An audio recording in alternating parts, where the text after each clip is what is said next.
U.S. Supreme Court hears case on Trump's ballot eligibility. Washington, the U.S. Supreme Court on Thursday began to hear former President Donald Trump's eligibility case, with the decision poised to set guidelines nationwide.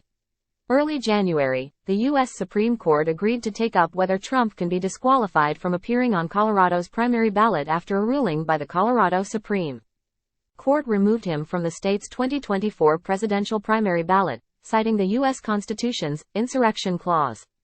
The Colorado ruling cited the Section 3 of the 14th Amendment to the Constitution, which prohibits individuals who have engaged in insurrection from holding public office. Trump's legal team is urging the justices to weigh several matters, such as whether the provision applies to Trump as a former president, whether he was involved in insurrection, and whether state and federal courts have the authority to enforce Section 3 without legislative action from Congress.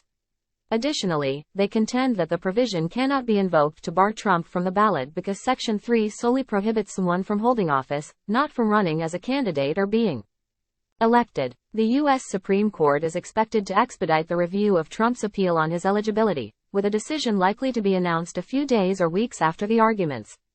Highlighting his recent victories in the Iowa and New Hampshire primaries, the former president's lawyers cautioned the justices about the ramifications of disqualifying Trump, asserting that it would lead to disorder and confusion. Trump leads the Republican primary race, and in some simulations, he is even ahead against Democratic contenders, including the incumbent President Joe Biden.